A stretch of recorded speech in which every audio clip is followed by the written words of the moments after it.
Question 1. Ce voyant vient de s'allumer. Je m'arrête immédiatement. Oui, réponse A. Non, réponse B. J'allume les feux de détresse. Oui, réponse C. Non, réponse D.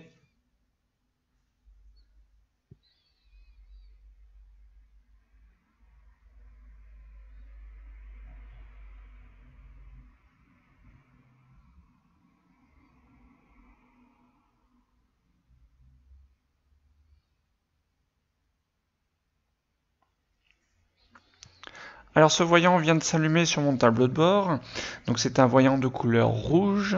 Donc ce qu'il faut savoir, un voyant de couleur rouge, c'est un élément important qui est dangereux.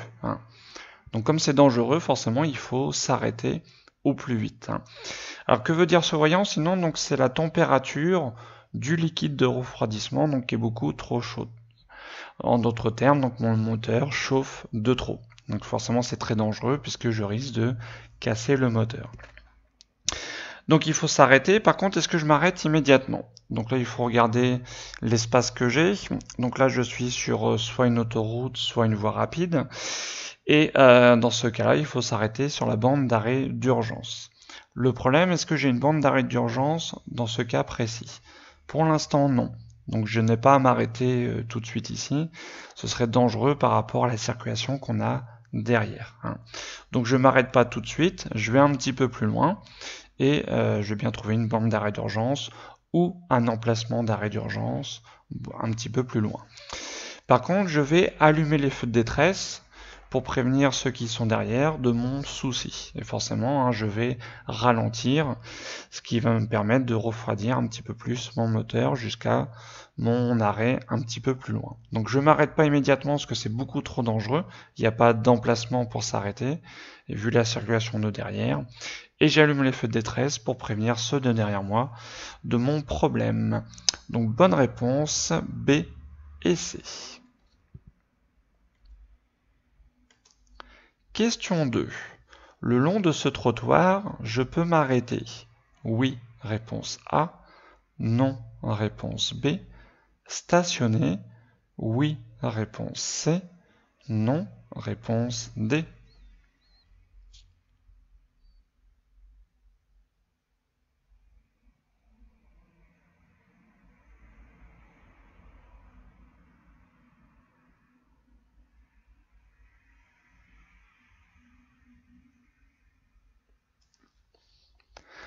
Alors ici nous avons une ligne jaune discontinue qui règle l'arrêt et le stationnement. Donc on a une ligne jaune discontinue comme celle-ci. Donc ce qu'il faut savoir c'est l'arrêt est autorisé mais pas le stationnement. Voilà, ça il faut le savoir par cœur. Donc le long de ce trottoir je peux m'arrêter mais pas stationner. Donc A et D. Question 3. La distance de sécurité est suffisante. Oui, réponse A. Non, réponse B.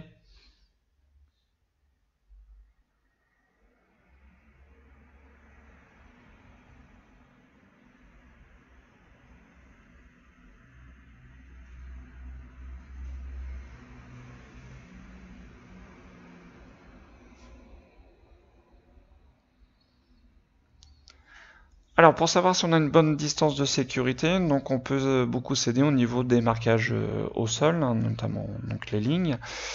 Alors quand on est sur voie rapide ou sur autoroute, ce qui est le cas, on est sur une chaussée en sens unique séparée par un terre-plein central. Donc on roule à la vitesse maximale autorisée, donc il faut laisser 2 grands traits de la bande d'arrêt d'urgence. Donc là on n'a que un grand trait. Donc on est beaucoup trop proche du véhicule. C'est-à-dire si ce véhicule se met à freiner brutalement, j'aurai pas assez de temps pour réagir et m'arrêter.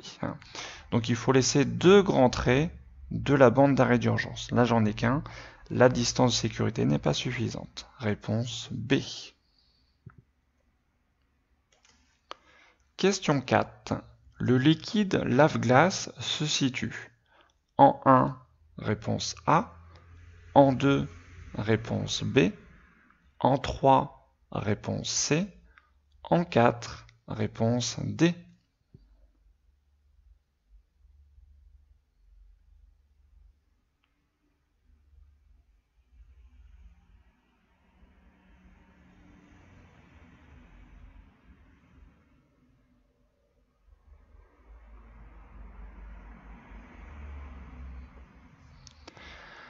Alors le bocal 1, donc ça c'est le liquide de refroidissement.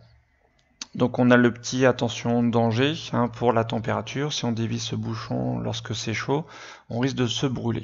Donc on a le petit symbole température, c'est le liquide de refroidissement. Donc ici on a le lave-glace, donc c'est un bouchon bleu généralement. Donc le lave-glace ici on a le symbole de l'huile moteur, donc le bouchon de remplissage pour l'huile moteur. Et en 4, on a le liquide de frein. Généralement, c'est un bouchon jaune avec le symbole frein à l'intérieur. Donc là, nous, on a demandé le lave-glace.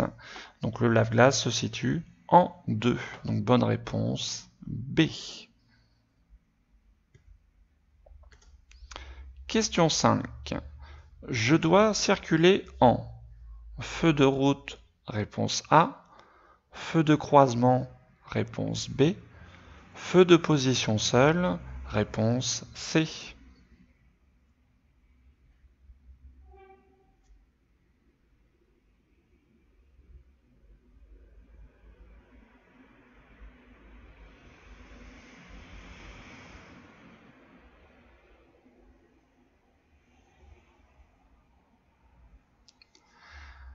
Alors, dans cette situation, donc en quel feu je dois circuler? Alors, les feux de position seule, on les utilise dans 2 cas. Enfin, il faut que 2 conditions soient réunies. Il faut être en ville et il faut que ça soit éclairé. Il faut que la route soit éclairée. Est-ce qu'on a les 2 conditions? On n'en a aucune, la route n'est pas éclairée, on n'a pas d'éclairage public, et vu le paysage, on n'est pas en ville. Donc je ne peux pas utiliser les feux de position. Les feux de croisement, on les utilise quand il y a de l'éclairage public. Là, il n'y a pas d'éclairage, donc pas de feu de croisement. Ici, donc, il n'y a pas d'éclairage, donc pour y voir le mieux, ce serait les feux de route. Donc les feux de route, je les utilise quand il n'y a pas d'éclairage. Par contre, là, qu'est-ce qu'on a devant nous? On a un véhicule. Donc normalement, on vient de le dire, j'utilise les feux de route pour y voir le mieux. Par contre, si j'utilise mes feux de route, les pleins phares, je vais éblouir celui qui arrive en face. Du coup, pour pas l'éblouir, lors d'un croisement avec un véhicule, j'utilise obligatoirement les feux de croisement pour pas l'éblouir. Mais s'il n'y aurait pas eu ce véhicule, ça aurait été les feux de route, comme il n'y a pas d'éclairage. Mais comme on croise un véhicule, donc feu de croisement. Bonne réponse B. Question 6. La ceinture de sécurité n'est pas obligatoire si mon véhicule est équipé d'airbags. Oui, réponse A. Non, réponse B.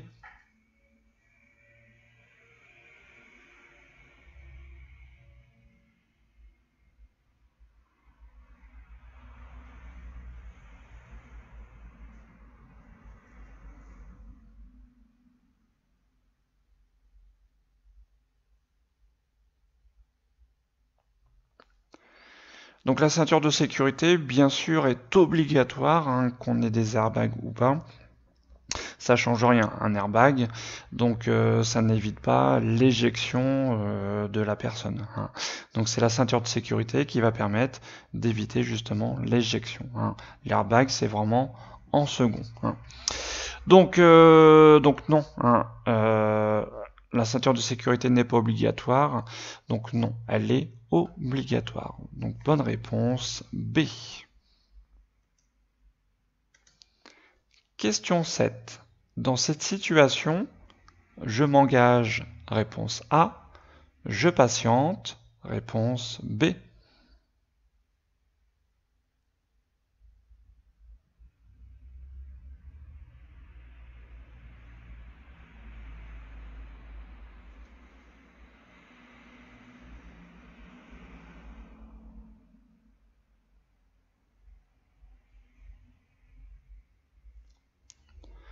Alors ici nous sommes dans une voie donc d'insertion, d'accélération pour s'engager soit sur une voie rapide, soit sur une autoroute. Alors pour vérifier si on peut s'engager, donc il faut vérifier ça forcément derrière à l'aide des rétros. Dans celui-ci, je vois pas très bien ce qui se passe. Par contre, dans celui-ci, je vois bien. Et qu'est-ce qui se passe? Donc on a un véhicule gris, vous voyez, qui est dans le coin du rétro. Hein, donc c'est-à-dire qu'il est très proche de moi. Du coup, est-ce que je peux m'engager tout de suite? Non. Hein. Donc pour l'instant, je dois patienter pour déjà laisser passer ce véhicule.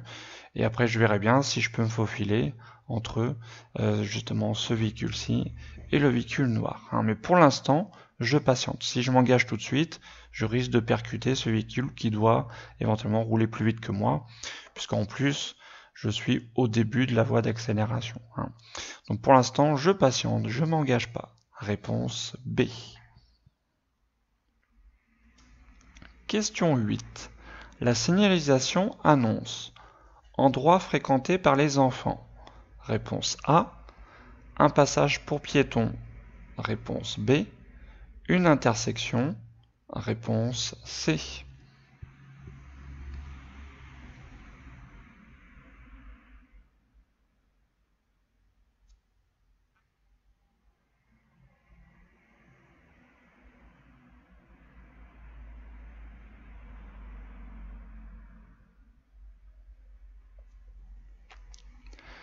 Alors ce premier panneau, donc c'est un panneau de danger, hein, comme celui du bas.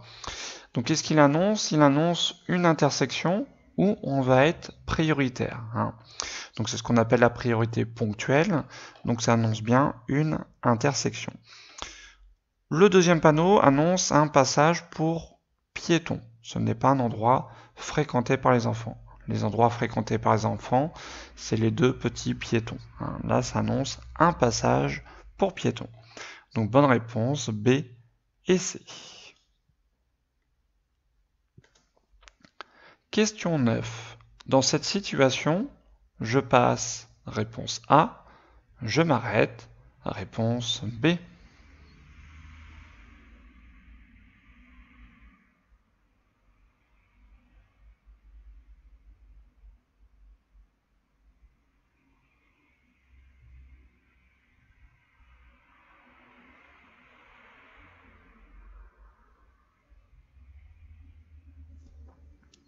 Alors ici on arrive à une intersection, donc comment savoir si on est prioritaire? C'est par rapport à la signalisation, c'est-à-dire donc soit les marquages au sol ou soit les panneaux.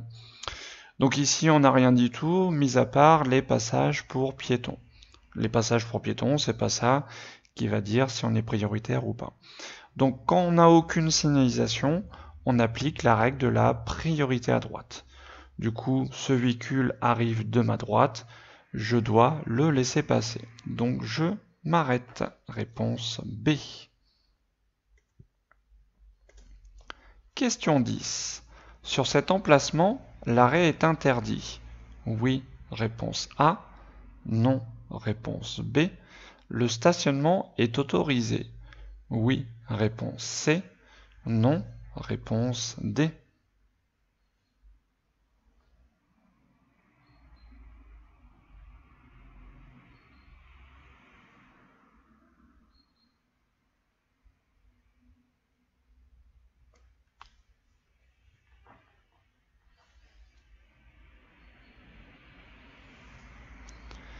Donc ici on a un emplacement, hein, c'est ce qu'on appelle un petit parking, où on a tout à fait le droit donc de s'y arrêter, hein, ou de stationner. Hein. Donc stationner, on peut rester un assez long moment. Donc comme ce camion, condition forcément d'aller au bout du parking pour laisser la place à d'autres véhicules de venir derrière. Donc là, attention de bien lire les questions. Donc sur cet emplacement, l'arrêt est interdit. Est-ce que c'est interdit? Non. Le stationnement est autorisé? Oui. Attention, donc entre interdit et autorisé. Il faut bien lire la question. Donc bonne réponse, B et C, puisque j'ai le droit de m'arrêter, de stationner sur cet emplacement. Donc B et C. Question 11. Je circule sur une chaussée à sens unique. Oui, réponse A. Non, réponse B.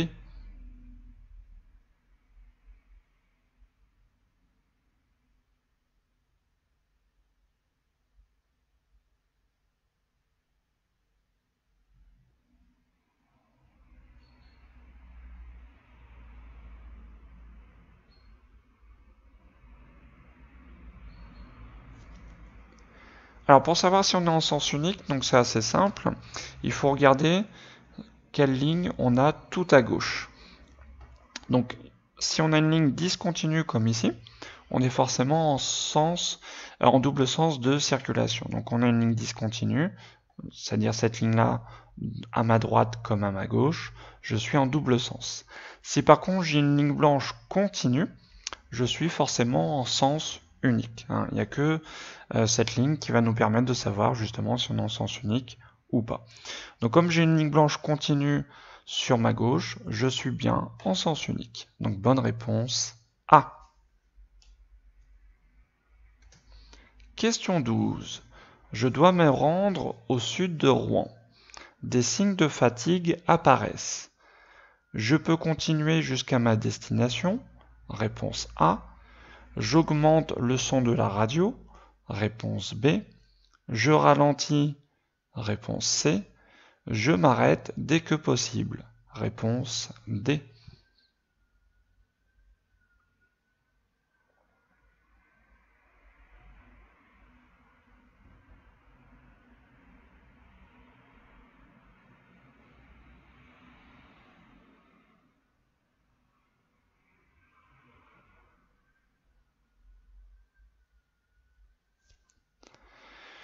Donc je dois me rendre au sud de Rouen. Donc on a un panneau à affichage variable qui nous signale donc Rouen Sud, il nous reste 9 minutes et fluide, donc c'est-à-dire donc la circulation est comme on peut le voir sur la photo, il n'y a pas une grande circulation. Donc il me reste 9 minutes, ce qui n'est pas énorme. Par contre, des signes de fatigue apparaissent. Alors dès qu'on a des signes de fatigue, qu'est-ce qu'il faut faire? Est-ce que je peux continuer à rouler ou est-ce qu'il faut s'arrêter tout de suite? Donc il faut forcément s'arrêter tout de suite. Donc par contre, est-ce que je peux m'arrêter ici? Ici, on a une bande d'arrêt d'urgence. On ne s'arrête pas sur une bande d'arrêt d'urgence si on est fatigué. On s'y arrête vraiment qu'en cas d'urgence, en cas de malaise, de panne avec la voiture. Donc c'est pour ça que je vais m'arrêter dès que possible, soit à une prochaine sortie ou une prochaine aire de repos. Et pour aller jusqu'à cette prochaine arrêt, je vais ralentir pour plus de sécurité. Donc je ne peux pas continuer, même s'il me reste 9 minutes. C'est beaucoup trop dangereux. En 9 minutes, je peux m'endormir. Et augmenter le son de la radio ne va pas m'empêcher de somnoler. Donc bonne réponse, c'est aider.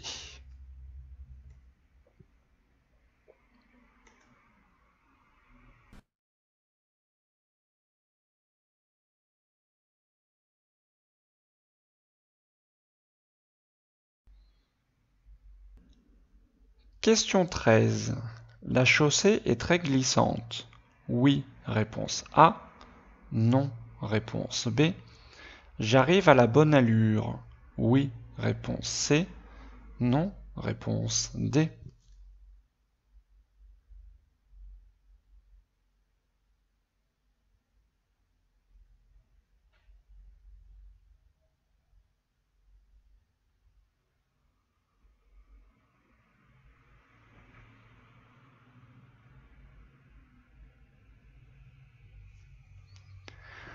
Alors la chaussée est très glissante, donc oui, vous voyez c'est très humide. Donc forcément, si j'arrive trop vite, je risque de glisser. On voit bien que la chaussée est très humide, il y a beaucoup d'eau. Donc on risque de faire un petit peu d'aquaplaning aussi, si jamais les pneus sont assez lisses, et si surtout j'arrive trop vite. Alors est-ce que j'arrivais à la bonne allure? Donc non, vous voyez bien que on arrivait assez vite. Donc je vais vous repasser la vidéo pour vous constater encore une fois qu'on arrivait trop vite. Donc sinon la bonne réponse c'était A et D.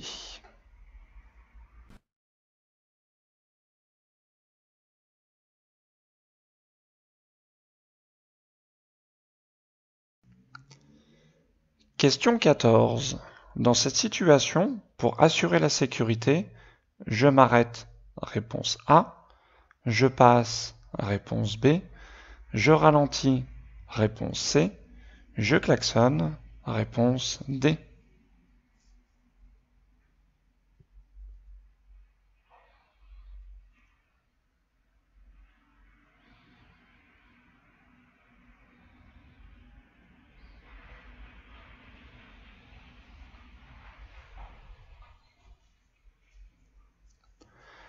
Donc là, nous en arrivons à une intersection gérée par des feux tricolores.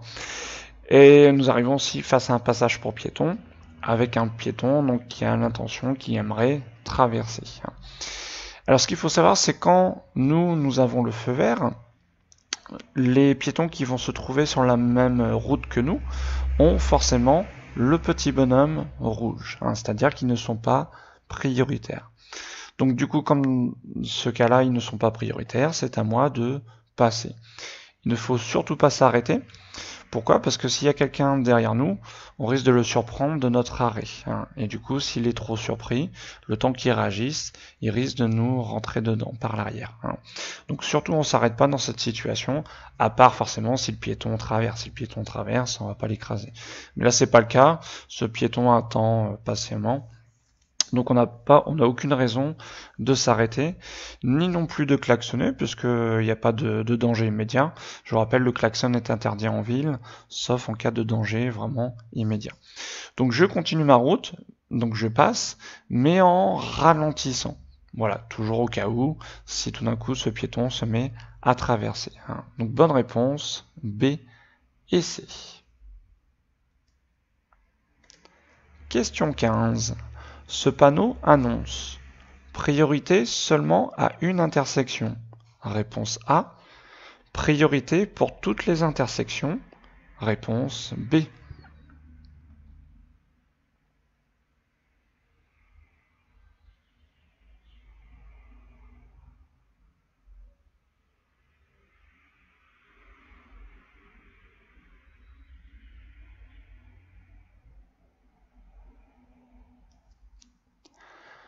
Alors ce panneau, donc c'est un panneau très important puisque c'est un panneau qui règle les régimes de priorité, donc ça faut le savoir par cœur. Donc ce panneau annonce route à caractère prioritaire, c'est-à-dire donc sur toute cette route jusqu'à qu'on ait le panneau fin de route à caractère prioritaire, mais sinon sur toute cette route, on est sûr d'avoir la priorité à toutes les intersections. Donc c'est pas juste pour une intersection, mais bien toutes les intersections. Donc bonne réponse B. Question 16. En période probatoire, je suis en infraction si je conduis avec une alcoolémie de 0,05 mg par litre d'air expiré. Réponse A. 0,10. Réponse B. 0,20. Réponse C. 0,50. Réponse D.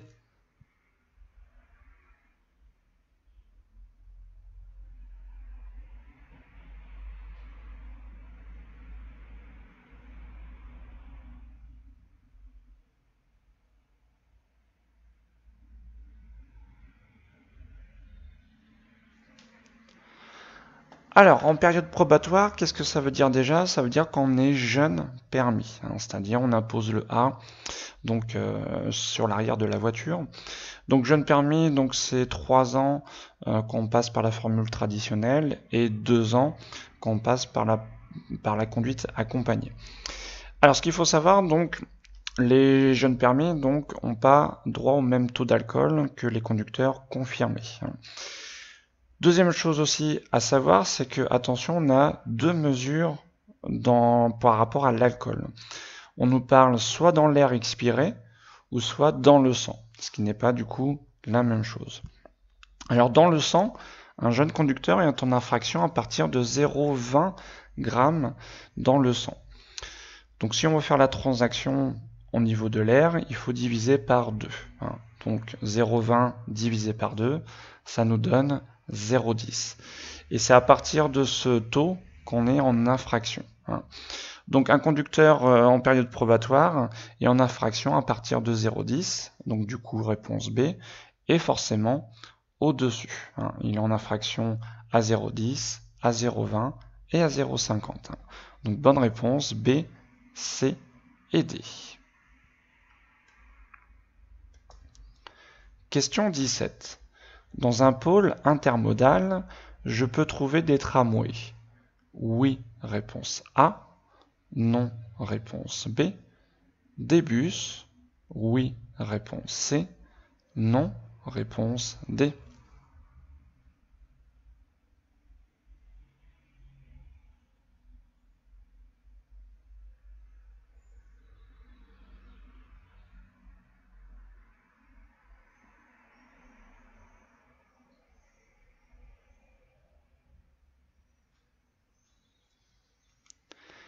Alors un pôle intermodal, qu'est-ce que c'est? Donc c'est un endroit donc on peut garer son véhicule, sa voiture, pour ensuite accéder à plusieurs services de transport en commun qui vont nous permettre d'aller dans le centre-ville. Donc on peut trouver bien sûr des tramways, donc bonne réponse A, et aussi donc des bus, des taxis, voilà, tout type de transport en commun. Donc bonne réponse A et C. Question 18. Le stationnement derrière le véhicule blanc est interdit, réponse A, payant, réponse B, gratuit, réponse C, à durée limitée, réponse D.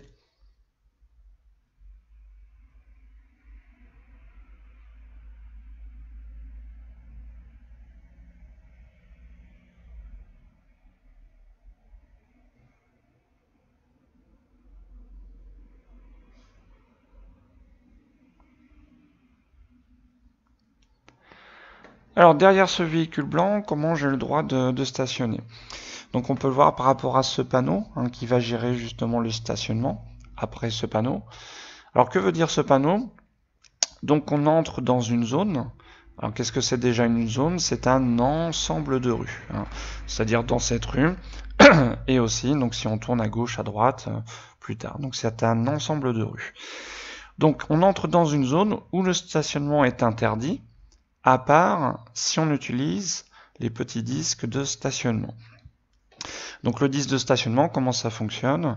On le pose à vue et on met l'heure à laquelle on est arrivé. Et suivant la durée qui est affichée, donc par exemple ici on a le droit à maximum 1h30. Donc par exemple si j'arrive, je sais pas, à 10h, je vais avoir le droit jusqu'à 11h30. Donc par contre, donc c'est gratuit, c'est pas payant. Et forcément, c'est pas interdit, j'ai le droit de stationner ici. Donc par contre, ça a durée limitée. Comme on a dit, il s'est écrit maximum 1h30. Donc, stationnement à disque, c'est gratuit et à durée limitée. Donc bonne réponse, C et D. Question 19. Je suis bien placé pour tourner à droite, réponse A. Tourner à gauche, réponse B. Continuer tout droit, réponse C.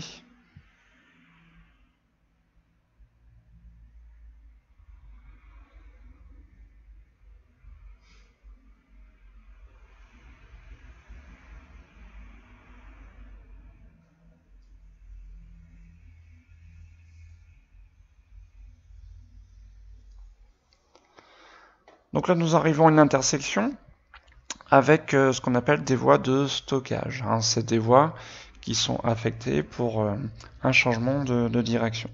Alors comment savoir où se positionner? Donc c'est assez simple, il faut regarder les flèches au sol. Donc là moi je suis positionné dans cette voie-là, et cette voie donc est affectée à ceux qui vont tout droit et ceux qui tournent sur la droite. Si jamais je veux tourner à gauche, il faut me positionner dans la voie centrale. Donc là, je suis bien placé pour tourner à droite et continuer tout droit. Donc bonne réponse A et C. Question 20. La signalisation autorise le dépassement. Oui, réponse A. Non, réponse B. Je dépasse. Oui, réponse C. Non, réponse D.